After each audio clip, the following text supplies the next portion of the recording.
The flash of cameras still haunts my dreams, not because I miss them, but because they captured the exact moment my sister destroyed everything I'd built. I remember standing there, my hands trembling as I gripped the podium, watching Eloise's perfectly painted lips curve into a smile that didn't quite reach her eyes. My name is Amara, and 5 years ago, I founded what would become one of the most sought-after luxury fashion brands in New York. Now, I'm watching my legacy crumble on live television. The board has decided unanimously, Eloise announced to the room full of reporters, her voice dripping with false sympathy. My sister is no longer fit to lead this company. Her outdated vision and, frankly, washed-up ideas are holding us back from reaching our full potential. I couldn't move, couldn't breathe.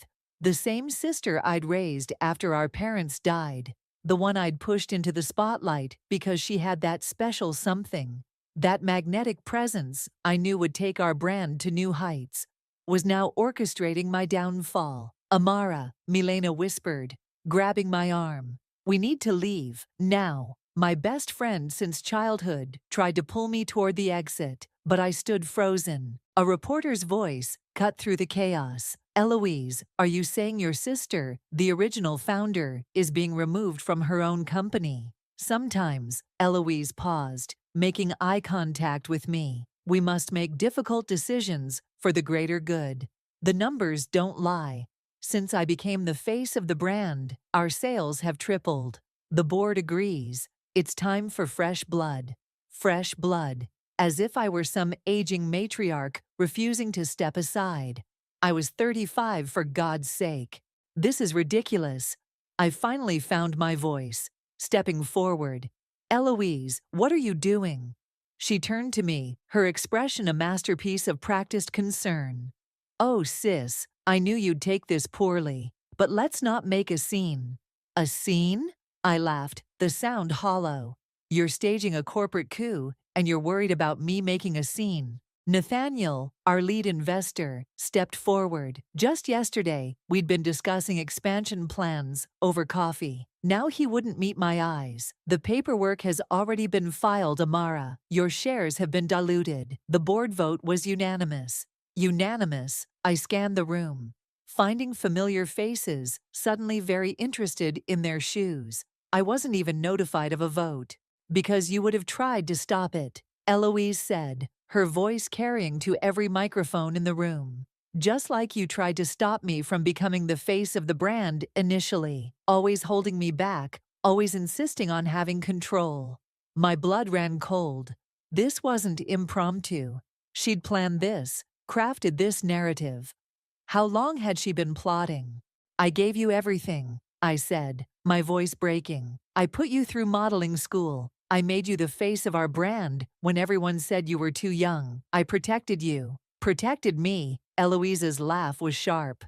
You mean controlled me, used me. But now, she gestured to the room. Now I'm free. And honestly, sis, you're just a washed-up failure who can't accept that times have changed. The room fell silent. In that moment, I saw not my baby sister, but a stranger wearing her face. Milena tugged my arm again. Come on, Amara, let's go.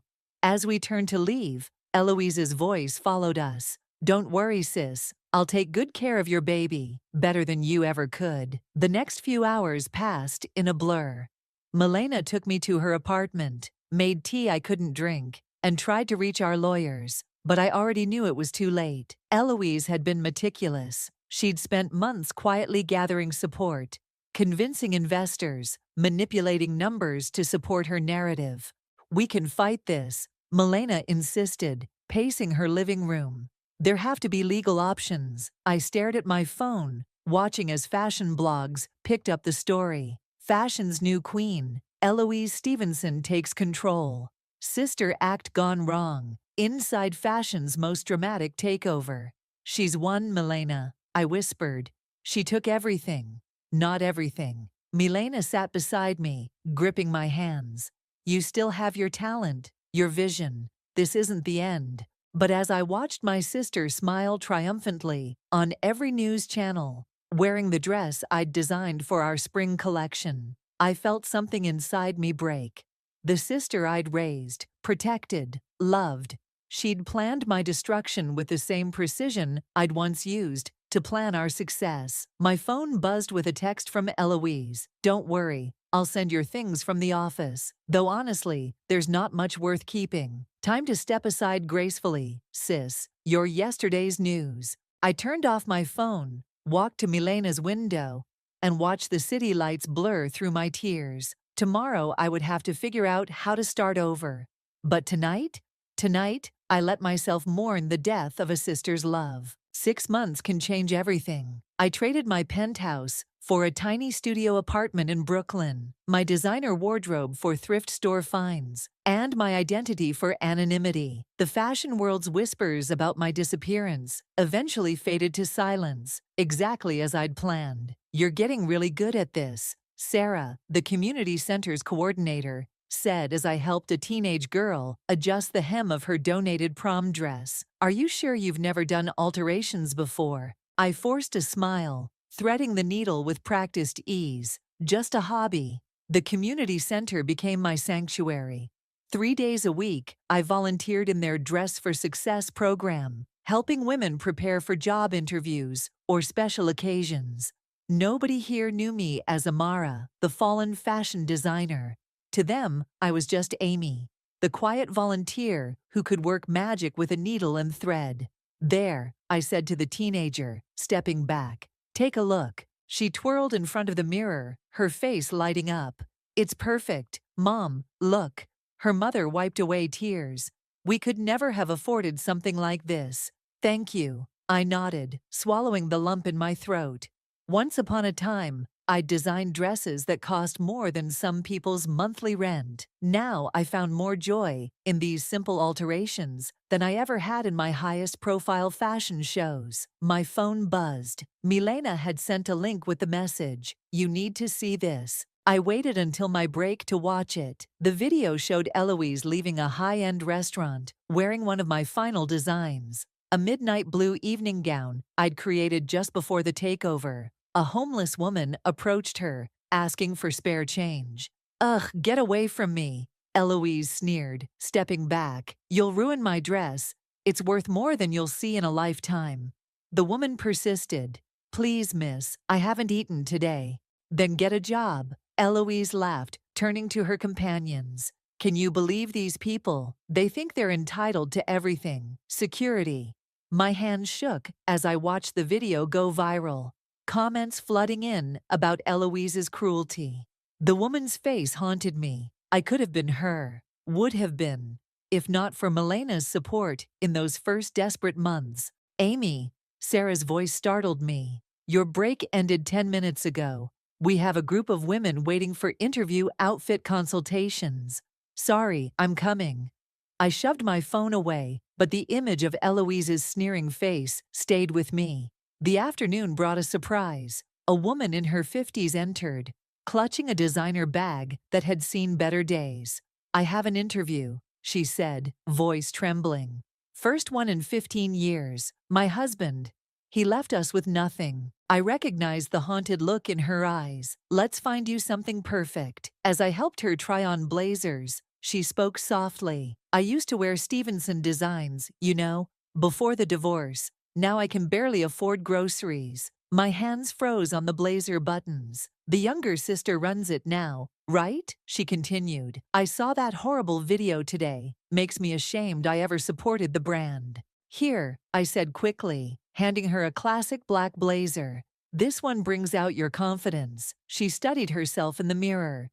"You're right, I actually feel powerful." "Because you are," I said firmly. "The clothes don't make you powerful. They just remind you of the power you already have." That evening, as I locked up with Sarah, my phone buzzed again. Milena had sent another message. "Eloise's video has over 2 million views. Her PR team is in damage control. Maybe it's time to come back?" I typed back, "Not yet." At home, I pulled out my sketchbook, the only piece of my old life I'd kept. My fingers moved across the paper, creating designs that would never see runways or magazine covers. But for the first time in months, I felt the familiar spark of inspiration. My phone lit up with a news alert. Stevenson brand faces backlash. After CEO's viral video, stock prices drop. I should have felt satisfied, vindicated. Instead, I felt hollow. A knock at my door made me jump. I opened it to find Milena holding takeout bags. "Enough hiding," she said, pushing past me. "You're designing again. I can tell by that look in your eyes. They're just sketches. They're more than that." She pulled out containers of Chinese food. "You're healing. And while you've been hiding, Eloise has been destroying everything you built. That brand used to stand for elegance and accessibility. Now it's just another symbol of excess and cruelty." "What do you expect me to do?" I asked, stabbing at my noodles. "Fight back, not for revenge, but for every woman who believed in what you created. For that homeless woman Eloise humiliated. For yourself." I looked at my sketches, then at the news alert still glowing on my phone. "I can't, not yet." "Fine," Milena said, reaching for my sketchbook. "Then at least show me what you've been working on." As I shared my designs, something stirred inside me. Not the burning need for revenge, but a quiet determination to reclaim what was mine. Not the company, but my voice, my vision, my truth. The morning after Eloise's viral video disaster, I arrived at the community center to find Sarah practically bouncing with excitement. "Amy, you won't believe this." She waved a letter in my face. "Remember that formal wear drive we did last month? Someone saw the photos online and sent us this." I took the letter, my heart stopping, as I recognized the elegant letterhead. Omar Thornton Investments, one of the most influential names in fashion financing. "They want to sponsor our program," Sarah continued. "Full funding for a year, plus new sewing machines and materials. Can you believe it?" I could, actually. Omar had always had an eye for potential, even in unexpected places. But why here? Why now? "There's more," Sarah added. "They're sending a representative next week to see our work. They specifically mentioned wanting to meet our talented seamstress." My hands trembled. "Sarah, I can't." "Please, Amy, this could change everything for the center." Before I could respond, my phone buzzed. Another news alert. Stevenson brand faces further criticism as more videos surface. CEO Eloise Stevenson's pattern of behavior questioned. "Everything okay?" Sarah asked, noticing my expression. "Fine," I said quickly. "Just family stuff." The next week passed in a blur of preparation. I threw myself into organizing the center's workspace, trying to ignore the growing knot in my stomach. Every news alert about Eloise showed her spiraling, snapping at reporters, canceling appearances, her carefully crafted image crumbling. The day of Omar's visit arrived with unexpected chaos. A pipe burst in the main room, forcing us to relocate to the smaller back studio. I was helping move supplies when I heard familiar voices. "The space has so much potential." Omar's deep voice carried through the hallway. "Sometimes the most impressive work happens in unexpected places." I ducked behind a rack of dresses, my heart pounding. Through the gaps between hangers, I watched Omar enter with Sarah. He looked exactly as I remembered. Tall, distinguished, with kind eyes that missed nothing. "Amy," Sarah called out.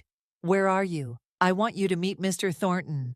Taking a deep breath, I stepped out. Omar's eyes widened slightly, but he gave no other sign of recognition. "So you're the miracle worker I've heard about," he said smoothly, extending his hand. "Sarah tells me you have quite a talent." I shook his hand, playing along. "I just enjoy helping people feel confident." "Show him the blue dress," Sarah insisted, pulling out my latest project, a donated wedding gown I'd transformed into an evening dress. Omar examined the alterations, his fingers tracing the seams. "Extraordinary work. The technique here, it reminds me of someone I used to know." Our eyes met briefly. He knew. Of course, he knew. "Perhaps," he continued, "we could discuss expanding this program. There's clearly a need for quality fashion education in the community." After Omar left, Sarah hugged me tightly. "This is amazing. Though, it's weird. He spent more time looking at your work than anything else. That evening, I found a business card in my bag with a handwritten note. Some talents can't stay hidden forever. Call me when you're ready. I was still staring at the card when Milena burst into my apartment. Have you seen this? She thrust her tablet at me. On screen was a fashion blog featuring side-by-side photos. One of my recent community center alterations next to one of my original designs from 5 years ago. The headline read, Mystery Seamstress or Hidden Legend. The striking similarities that have fashion insiders talking. It's starting, Milena said. People are noticing. Omar's visit wasn't a coincidence. I'm not ready, I whispered. Look at this. She pulled up another article. Eloise just fired her 3rd design team this year. The fall collection is a disaster. She's losing control. My phone buzzed with a text from an unknown number. Your sister's weakness was always creation. She could sell ice to Eskimos, but she couldn't design her way out of a paper bag. Oh.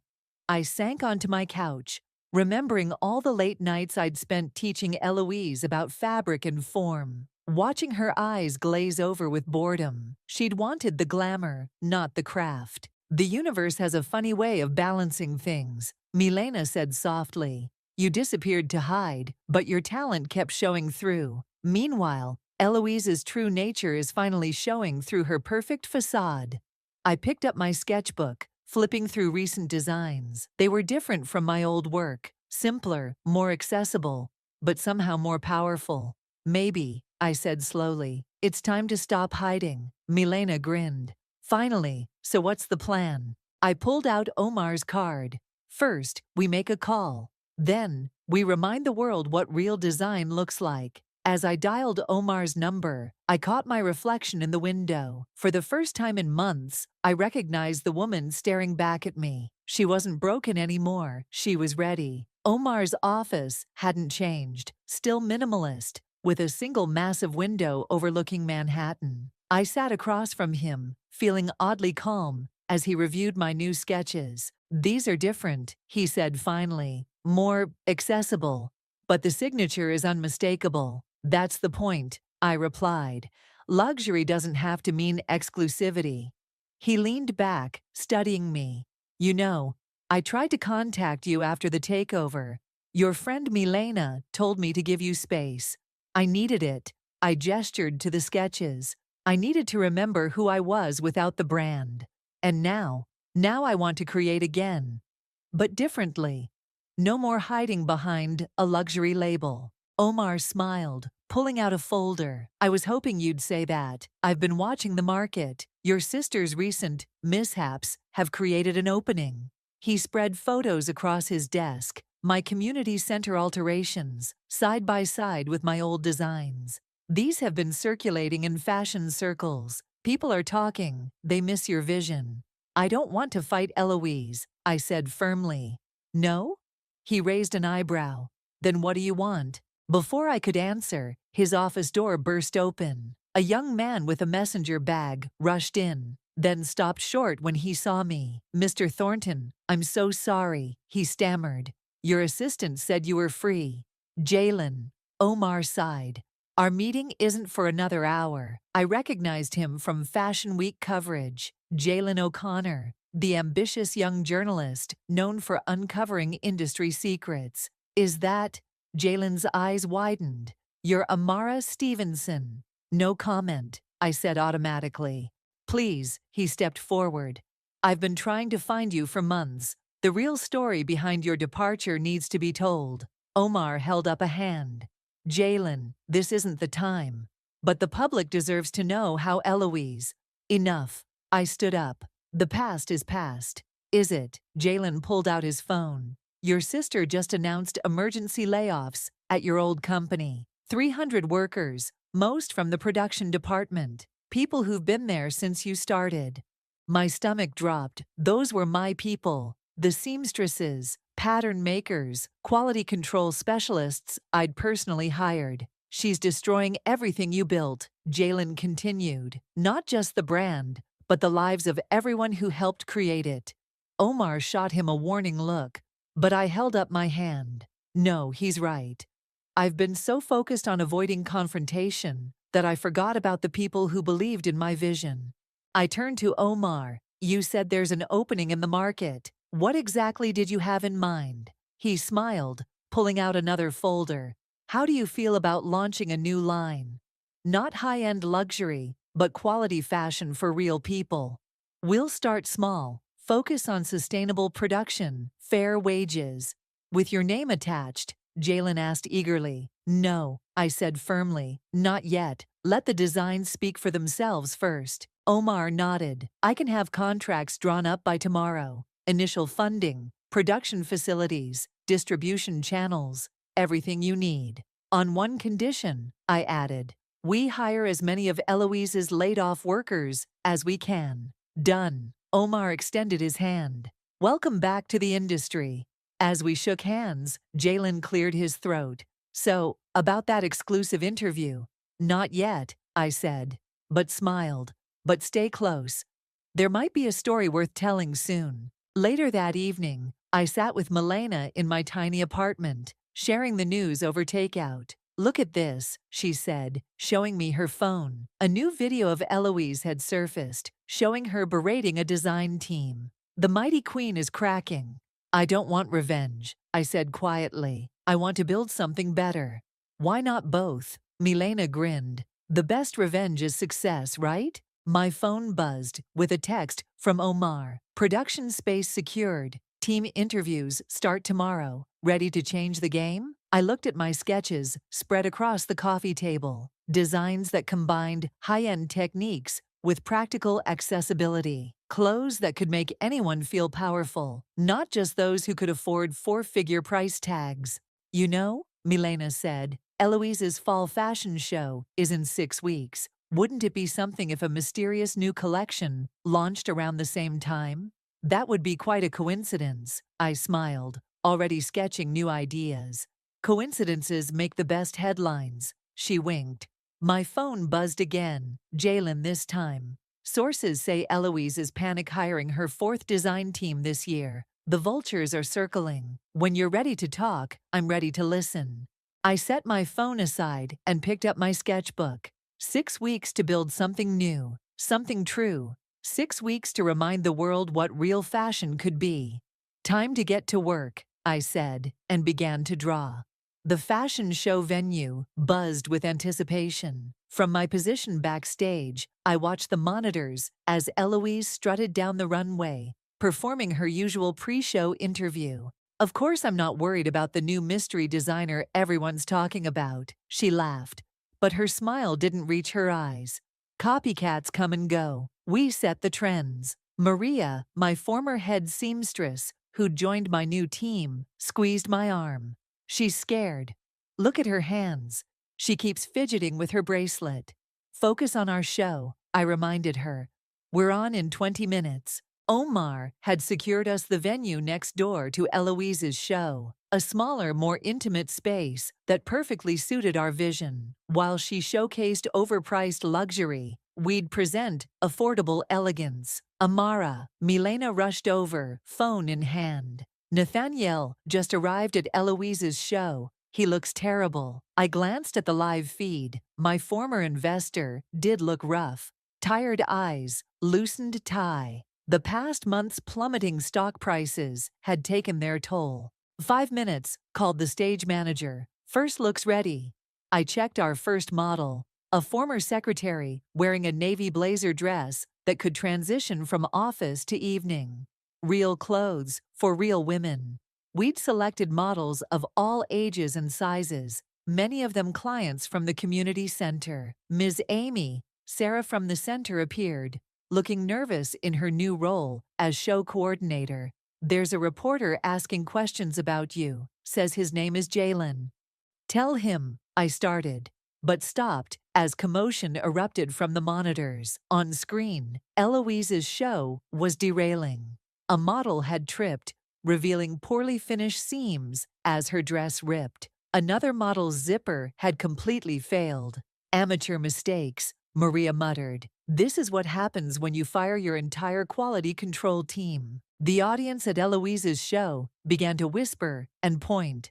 Several major buyers stood up and left. Through it all, Eloise stood frozen at the end of the runway, her perfect mask cracking. 2 minutes, called our stage manager.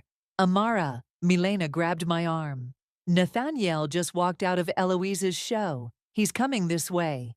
Sure enough, my former investor appeared backstage, looking desperate.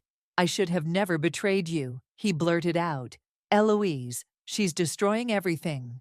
You're not supposed to be back here, I said coldly. Please, he stepped closer. Let me invest in whatever you're doing. I know it's you behind these designs everyone's talking about. The craftsmanship, the attention to detail. It could only be you. Place is everyone. The stage manager's call saved me from responding. You need to leave, Milena told Nathaniel firmly. As security escorted him out, I turned to my team. Remember why we're here. Not for revenge, not for headlines, but for every person who deserves to feel beautiful without going bankrupt. The lights dimmed. Our show began. One by one, our models emerged. Teachers, nurses, office workers, stay-at-home moms, all wearing designs that made them look like the best versions of themselves. The audience leaned forward in their seats, phones raised to capture every moment. Halfway through, Sarah rushed over. Eloise's show just ended early. People are coming over here. I peeked through the curtain. Sure enough, buyers and journalists were filing in, including several who'd walked out of Eloise's show. Among them, I spotted Jalen, scribbling furiously in his notebook. The energy in the room shifted as our final look appeared. A simple black dress that could be styled 10 different ways, modeled by the same woman Eloise had mocked in the viral video. We'd found her through the community center, learned her name was Regina, and offered her both a job and a chance to make a statement. The audience erupted in applause. Through the monitor, I caught a glimpse of Eloise standing at the back of the room, her face pale. Time for the designer's bow, the stage manager whispered. I shook my head. Not yet. Let the clothes speak for themselves. As the applause continued, Jalen's voice carried over the crowd. Sources confirm these designs are by Amara Stevenson. The original founder has returned. Murmurs rippled through the audience. Phones flashed. Near the exit, Eloise turned and fled. What now? Milena asked as we watched the chaos unfold. Before I could answer, Omar appeared. Now we watch the orders pour in. Major retailers are already calling. They want these clothes in their stores immediately. My phone buzzed with a text from an unknown number. You won. Happy now, sis? I deleted it without responding. This wasn't about winning or losing anymore. It was about building something real, something that mattered. Orders can wait, I told Omar. First, we celebrate with the people who made this possible. I gathered my team, the seamstresses, pattern makers, and workers who'd believed in this vision. Together, we'd created something bigger than revenge. We'd created hope. And somewhere in the back of the venue, I heard Jalen's voice. The real story isn't about a fashion comeback. It's about karma, justice, and the power of staying true to your vision. The morning after our show, I arrived at our new office space to find it already buzzing with activity. Maria was directing the setup of our workstations, while Omar handled a stream of calls from retailers. There you are, Milena rushed over, tablet in hand. You need to see this. She pulled up a fashion blog's homepage.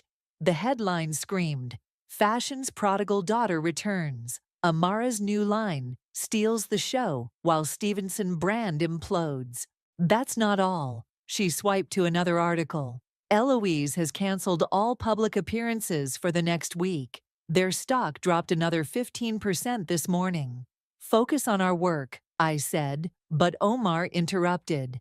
Actually, you need to see this. He turned up the volume on the office TV, where Nathaniel was giving an interview. The truth is, he looked directly into the camera. We made a terrible mistake removing Amara from her own company. The recent quality issues, the PR disasters, the failed collections, it all stems from that decision. Turn it off, I said. But Omar held up his hand. Watch. I'm officially announcing my resignation from the Stevenson board, Nathaniel continued. And I'm calling for a full investigation into the circumstances surrounding Amara's removal. The office fell silent. He's trying to save himself, Milena scoffed. My phone buzzed. Jalen again. Need to meet.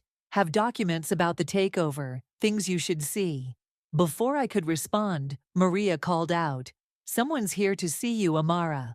I turned to find Regina, our final model from the show, standing nervously in the doorway. I'm sorry to interrupt, she said, but there's something you should know. After the show last night, Eloise tried to hire me. What? She offered me triple whatever you're paying. Said she needed to fix her image. I told her no, but Regina hesitated. She seemed desperate, unhinged almost. Omar's phone rang. His expression turned serious as he listened. The board is meeting tomorrow, he announced, after hanging up. They're discussing Eloise's position as CEO. That's not our concern, I said firmly, turning to Regina. Let's talk about your role in our marketing campaign. But before we could continue, the office door burst open. Eloise stood there, mascara smeared, her perfect image completely shattered. How dare you, she snarled, stalking toward me. You couldn't just stay gone, could you? Had to come back and ruin everything.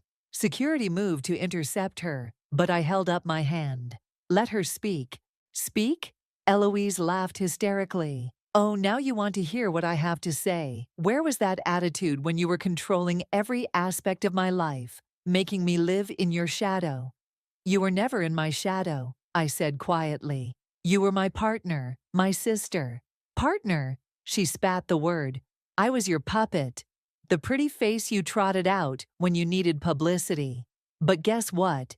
I proved I could run this company better than you. Omar cleared his throat. The numbers suggest otherwise. Stay out of this. Eloise whirled on him. You're just another traitor. All of you are. She gestured wildly at Maria and the other former employees. We left because you destroyed everything good about the company, Maria said firmly. Eloise turned back to me, tears streaming down her face. Fix this. You have to fix this. Tell them you're coming back. We can run it together again. No, I said softly. I'm not coming back. I'm building something new, something better. Then I'll destroy you, she whispered. I'll tell everyone how you abandoned the company, how you… That's enough. Jalen stepped out from behind a partition, his phone recording everything. I think I have all I need for my story. Eloise froze. You set me up.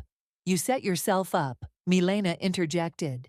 Everything you're facing now, it's all your own doing. Security finally stepped forward, gently but firmly, escorting my sister toward the door. She stopped at the threshold, looking back at me with red-rimmed eyes. I hate you, she whispered, but her voice cracked on the last word. After she left, the office remained silent for a long moment. Well, Omar said finally, that should make tomorrow's board meeting interesting. Are you really going to let Jalen publish that? Milena asked. I looked at the journalist, who was reviewing the footage.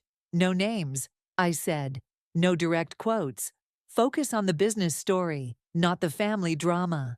Jalen nodded slowly. The rise and fall of an empire, and the birth of a new one. I can work with that. I turned to my team, who had witnessed everything. Back to work.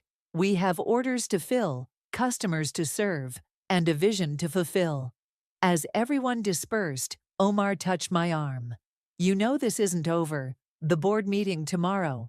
Let them handle their own mess, I said firmly. We have better things to focus on. But as I walked to my office, I couldn't shake the image of my sister's tear-stained face. In trying to destroy me, she'd destroyed herself instead. Maybe that was the cruelest revenge of all. The Fashion Week finale was supposed to be Eloise's moment of redemption. Instead, as I stood in the wings of the main stage, I watched my sister's world collapse in real time.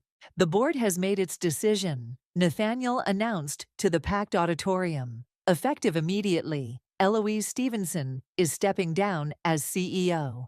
Camera flashes exploded. Eloise, standing at the podium, gripped its edges until her knuckles turned white. "Don't do this," she whispered into the microphone, not realizing it was still live. "Please." Additionally, Nathaniel continued, "We're announcing a complete restructuring of the company's creative direction." Milena appeared at my side. "You should be out there." "No," I shook my head. "This isn't my moment." But fate had other plans. Eloise's eyes found me in the wings, and suddenly she was pointing, her voice rising hysterically. "There she is, the puppet master herself. Come on out, sister dear. Show everyone how you orchestrated my downfall." Security moved forward, but Eloise was already storming toward me. The cameras followed, live streaming every moment to the fashion world. "Eloise," I said quietly, "don't do this." "Don't do what?" She laughed, the sound brittle. "Tell the truth, how you couldn't stand seeing me succeed, how you sent your little spies to sabotage me." "You sabotaged yourself," Milena snapped, but I held up my hand. "No one sabotaged you, Eloise. You had everything. Talent, opportunity, support. But it wasn't enough, was it?" "Enough?" Her voice cracked. "I had nothing. Just a sister who controlled every aspect of my life, who made me feel small, who, I taught you everything I knew." The words burst out before I could stop them. "I showed you every technique, every trade secret. I wanted you to succeed." Liar, but there were tears in her eyes now. "You wanted a pretty face to hide behind, someone to parade in front of cameras while you played puppet master." The audience was dead silent. Hundreds of phones recording our confrontation. "Is that what you really believe?" I stepped closer. "That I put you through modeling school, made you the face of our brand, gave you half my company because I wanted to control you?" "Why else?" she whispered. "Because you're my sister. Because after our parents died, I promised I'd give you every opportunity I could. Because I loved you." The past tense hung heavy in the air. "Loved." Her voice was small now. "You destroyed everything we built together, not because you had to, but because you couldn't stand sharing the spotlight." She swayed slightly. "I didn't mean." "Yes, you did." I kept my voice gentle. "You meant every word when you called me a washed-up failure, every action when you turned our investors against me, every moment when you destroyed the lives of people who depended on us." Tears were flowing freely down her face now. The mighty queen of fashion, reduced to a scared little girl. "I just wanted," she choked out, "to be seen." I finished. "I know, but you were always seen, Eloise. You just couldn't see it yourself." She crumpled then, right there on stage. I caught her before she hit the ground, and suddenly we were both crying. Years of pain and betrayal pouring out in front of hundreds of witnesses. "I'm sorry," she sobbed into my shoulder. "I'm so sorry. I ruined everything." The cameras kept rolling as I held my sister, remembering the little girl who used to crawl into my bed during thunderstorms, who wore my designs before anyone else would look at them, who once believed I hung the moon. "Not everything," I said softly. "Some things can be rebuilt." Nathaniel cleared his throat awkwardly. "Perhaps we should continue this in private." But Eloise straightened up, wiping her eyes. "No, everyone wanted a show, right? Well, here's your headline. I screwed up. I let jealousy and insecurity destroy the best thing in my life, my sister's trust." The room erupted in camera flashes and shouted questions. "What happens now? Will you two work together again? Is this the end of the Stevenson brand?"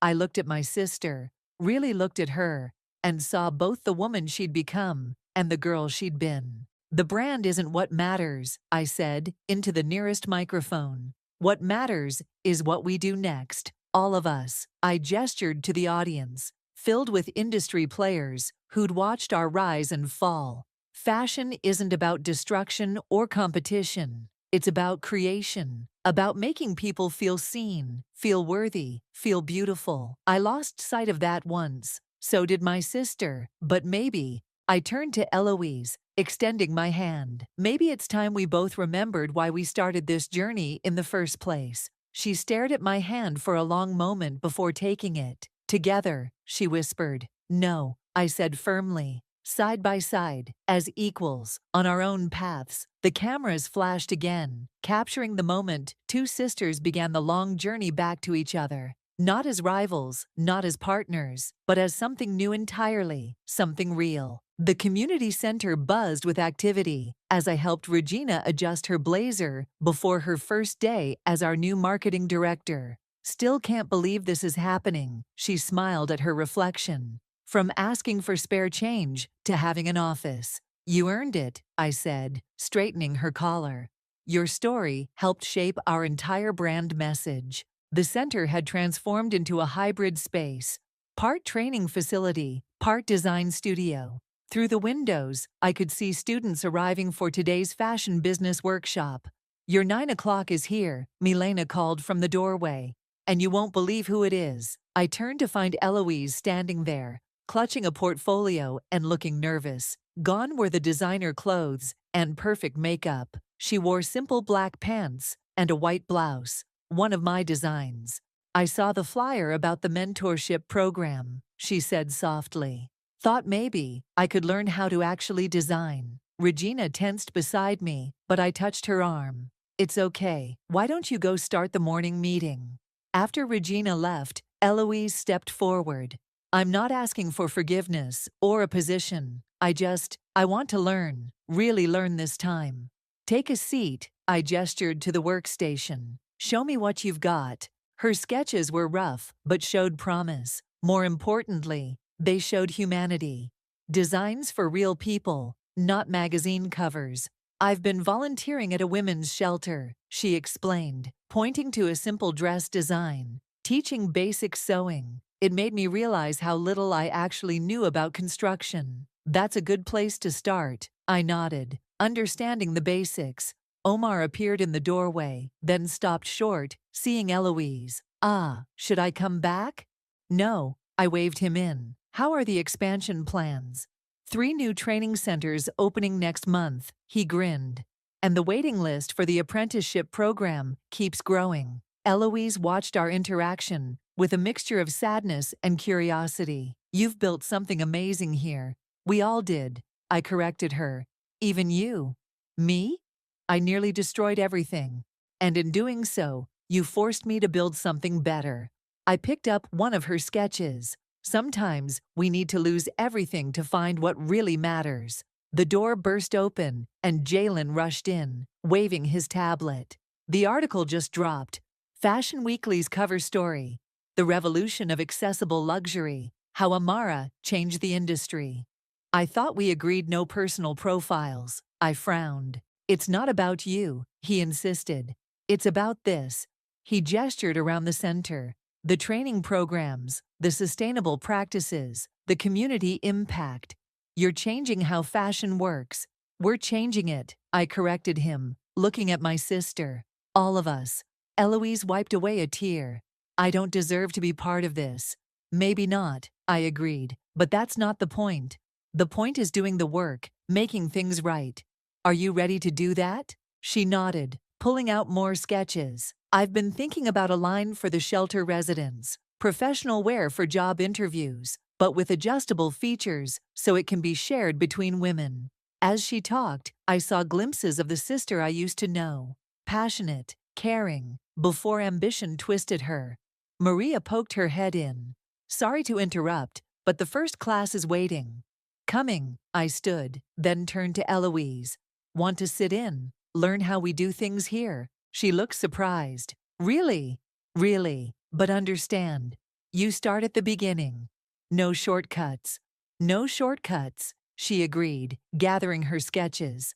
We walked into the classroom together, where 20 aspiring designers waited. Through the windows, I could see the city skyline. The same view I'd had from my old office, but somehow clearer now. Welcome to Design Fundamentals. I addressed the class. I'm Amara, and this is my sister Eloise. Today, we're going to talk about something more important than fashion. We're going to talk about purpose.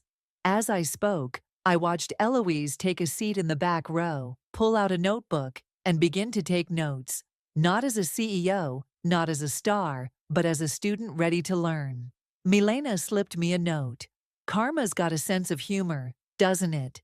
I smiled, thinking of my journey from luxury penthouses to community centers, from revenge to redemption. The fashion world had called it a comeback story, but they missed the point. This wasn't about coming back. It was about moving forward, about building something that mattered more than headlines or stock prices. Let's begin, I told the class, picking up a piece of chalk. Today, we're going to learn how to make something beautiful, not just expensive, something real, not just trendy, something that lasts. And in the back row, my sister, once my greatest enemy, now my most dedicated student, began to write.